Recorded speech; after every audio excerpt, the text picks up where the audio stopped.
Hello,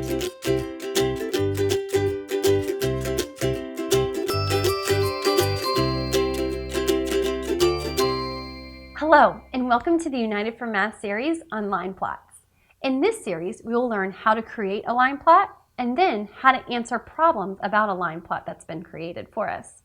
It's important that students have really strong knowledge on how to make a number line and how to place benchmark fractions. Those are fractions like 1/2, 1/4, and 1/8.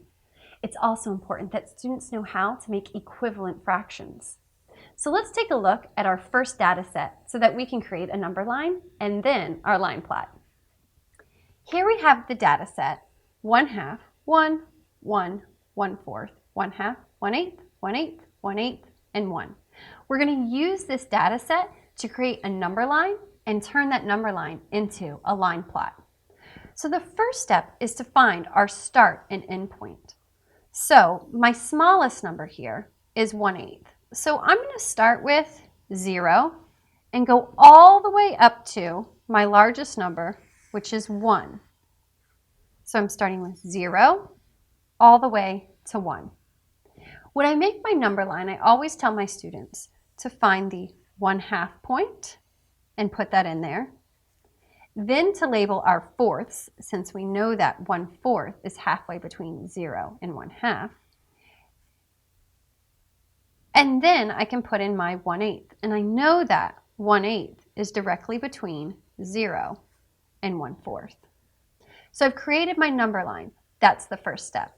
The next step is for us to now plot these points using x's on our number line. So I have 1/2, so I'm going to place 1x above the 1/2.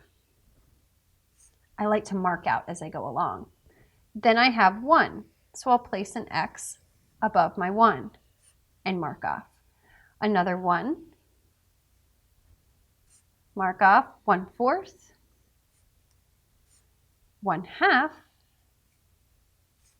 1/8, 1/8, 1/8, and another 1.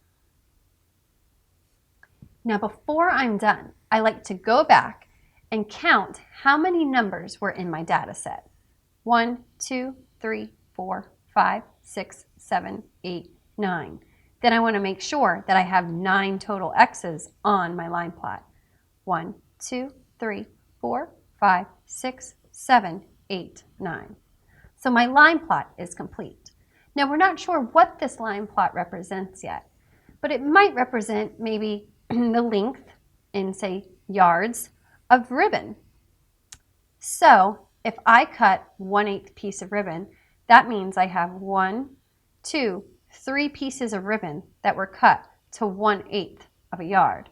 I have 1 piece of ribbon that was cut to 1/4 of a yard, 2 pieces of ribbon that was cut to 1/2 of a yard, and 1, 2, 3 pieces of ribbon that were cut to 1 yard. So remember, when creating a line plot, the first step is to create a number line. And then we plot our data on that number line, and then we go back and check to make sure how many data points we were given are represented in the number of x's on our line plot. Let's take a look at another example. Here is our next set of data. So remember, the first step is to figure out our start and our end point. So as I look along my data points here, I see that my smallest number is 2 and my largest number is 3. So I'm going to create a number line that goes from 2 to 3. So I draw my number line, mark my start point of 2, my end point of 3. Now I'm going to mark my halfway point, which would be 2 and 1/2. Next I'm going to put in my fourths.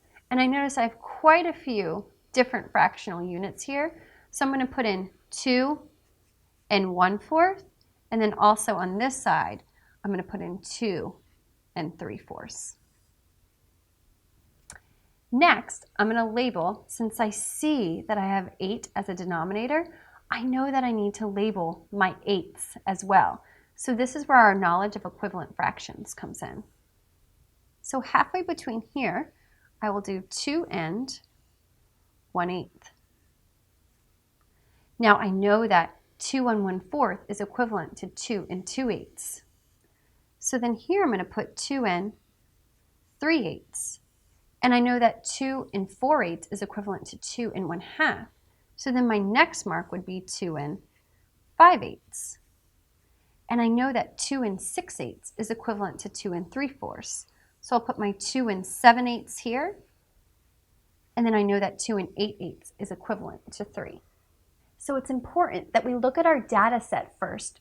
We mark our start and our end point, and then we look at our fractional units to make sure that each denominator is accounted for on the number line, like we just did with our 8s. So let's keep going. So now I need to place x's above my numbers, and we're going to go one by one and cross off as we go. So I have 2 1/4, so I'm going to place an x here, mark this off. 2 3/8 is represented here. 2 1/2 is represented here. Then I have 2, another 2, 2 1/4, 2 1/4, 2, 2 7/8, and 3. So now let's go back and count how many data points we had and make sure that we have the same number of x's on our line plot. 1, 2, 3, 4, 5, 6, 7, 8, 9, 10. 1, 2, 3, 4, 5, 6, 7, 8, 9, 10. So I have all of my data points accounted for. We could go ahead and give this line plot a label so we know what we're working with here. So let's use the same example as we used last time. Let's say that this is yarn, and we're measuring this in yards. So we can see that I have 1, 2, 3 pieces of yarn that was cut to 2 yards long. I have 1, 2, 3 pieces of yarn that was cut to 2 1/4 yards long. I have 1 piece of yarn that was cut to 2 3/8 yards long, 1 piece of yarn that was cut to 2 1/2 yards long, and then 1 piece of yarn that was cut to 2 7/8 yards long, and 1 piece of yarn that was cut to 3 yards long.